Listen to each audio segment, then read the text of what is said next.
What is up, fight fans? In today's video, the biggest threat to Khamzat Chimaev has officially been eliminated. He broke him! He broke him! He ain't coming out!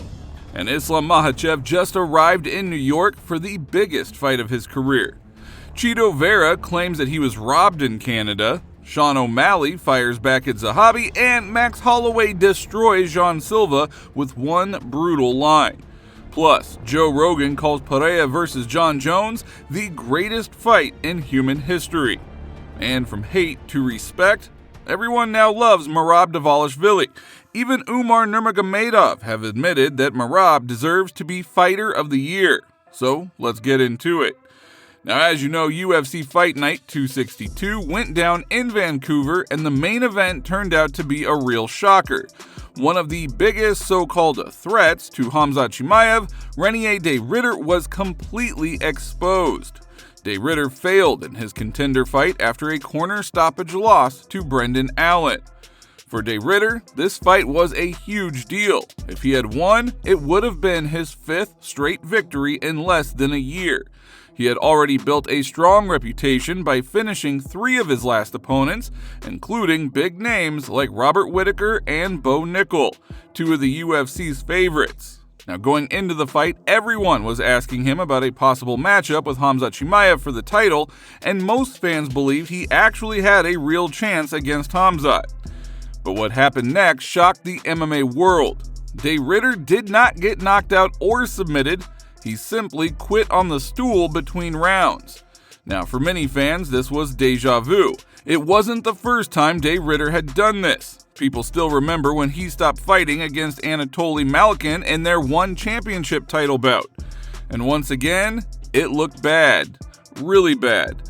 Khamzat Chimaev immediately reacted online, mocking him by saying, "This bullshit guy gave up." And he wasn't the only one. The MMA community went off. Fighters like Marvin Vettori, Paulo Costa, Dylan Dennis, and Caio Borralho all roasted Ritter, calling him a quitter and questioning if he was even injured. The internet was full of memes and x-rays with fans joking, "Where the the dog go?" Multiple decisions, they compounded themselves to put him so far behind the 8 ball that his corner stopped the fight. He was barely able to get up after round 2, 3, and 4. There was no way he was going to get through another 5 minutes. His corner did him a favor, a solid, by saying, "Hey, we'll give you the opportunity to live another day and fight another day." So, I know at times we're hard on coaches for not being willing to throw in the towel. Reinier the Ritter's coaches threw in the towel tonight. They gave that guy a chance to fight another day. Let's go! He broke him! He broke him! He ain't coming out! He ain't answering the bell! Let's go! Let's go! For Nasruddin Imavov, though, this outcome couldn't have been better. With Ritter out of the picture, there's basically no one left blocking his road to a title shot. It looks like we're getting closer to a showdown between Khamzat Chimaev and Nasruddin Imavov, and that is a fight that fans definitely want to see. Despite everything, Ritter handled the loss like a man. He owned up to it and promised to come back stronger. It is a tough lesson, but nights like this remind everyone that even elite fighters have to face moments where grit means more than glory. Not as good as last time. Last time was better. This was a lot of hard work this time. Oh my God. Guy is tough, huh? Islam Makhachev doesn't usually comment on fights outside of his own division, but the Dagestani star could not ignore Brendan Allen's latest performance. "Great performance," Makhachev wrote on social media, posting a clip of the fight's finish. Great call out post-fight, dropped the 3 options. I guess let's start at the top. For like a title fight, people will probably say, you drop the fights to Bob and Fluffy. What's the argument for you to maybe go ahead of them if there was a title shot next? I mean, if anyone wants to sit down and break down the tape and actually know the unified rules of MMA, we can sit down and have a conversation and point these out, and they can say like, "Oh, well, the numbers are he hit you 20 times," but we can watch that same fight, and I guarantee you, when they show the different angles, you'll see that it didn't hit me or hit my guard or graze me. So that's not a significant strike. If it just grazes me, it's not a significant strike. So if you look at the numbers and actually watch the fight in detail, know the unified rules, you can argue for both of those that I won both of those fights. But it is what it is. Like, it's a loss on my record. I learned from it. Even though I think it was very close, I think I arguably won them. Maybe I'm delusional. Who knows? I just come here. I get the job done. I give my best. I put on the best performance I can for the fans, for everyone here, for the promotion. I step up, and I'm trying to be the face. I'm trying to grow and be the best I can be. You know, this division's stacked. It's steady growing, even more stacked. And I'm still here at the top, and I'm still trying to reach that belt. Meanwhile, Makhachev himself has just arrived in New York City, less than a month away from the biggest fight of his career. His move up in weight to face Jack Della Maddalena at UFC 322. Now, if Islam wins, it could bring him one huge step closer to one of the biggest fights in UFC history, Topuria versus Makhachev. As for Ilia Topuria, the Georgian champion received a hero's welcome when he returned home to Georgia. The crowd's energy showed just how much love and pride the Georgian people have for their undefeated champion.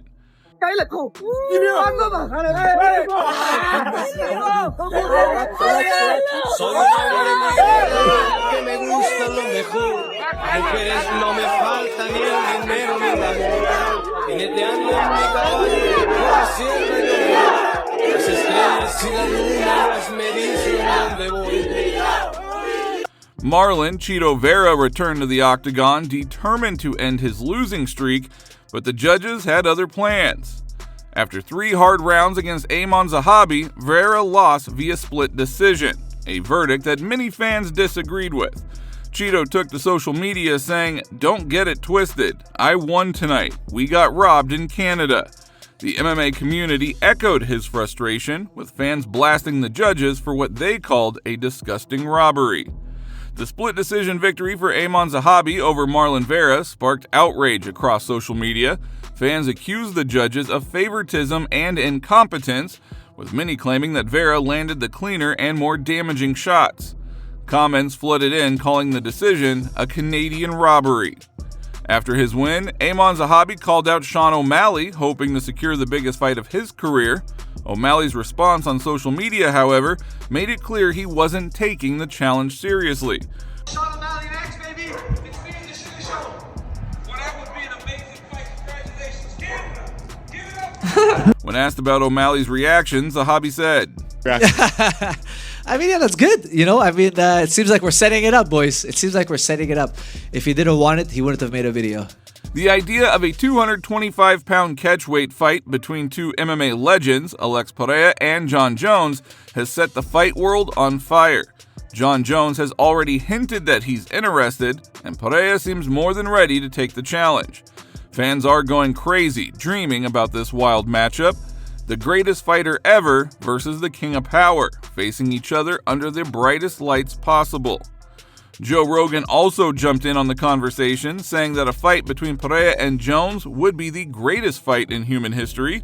On his podcast, Rogan said, If Jon really thinks he's going to fight Alex Pereira, he's getting ready. Yeah. He's at least getting ready in his mind. Would it be Alex, or do you think it would be Alex. Really? Yeah, so the Tom ship has sailed. No, it hasn't sailed, but the big money fight is Alex At and the White Jon House, Jones at the White House. Yeah. Kidding me? Yeah. Catch weight. Make Yeah. it 225 fight. You don't have to be for a title. Make it the Badber upper edition. The Jon Jones Alex Pereira fight will probably be the biggest fight in human history. I mean, that In at the MMA? White House? In MMA, but as a matchup, you got the greatest of all time in Jon Jones, Yeah. and arguably the most destructive striker that's ever competed. Yeah. No one's like that guy. That Peloton? Now, Max Holloway was shocked that Jean Silva, fresh off a brutal loss to Diego Lopez, would even think about calling him out. Silva posted on social media saying, "Me versus Max Holloway for the BMF at the White House would be a dream fight." Did you see Jon Silva called you out for the White House? Is he smoking drugs? Holy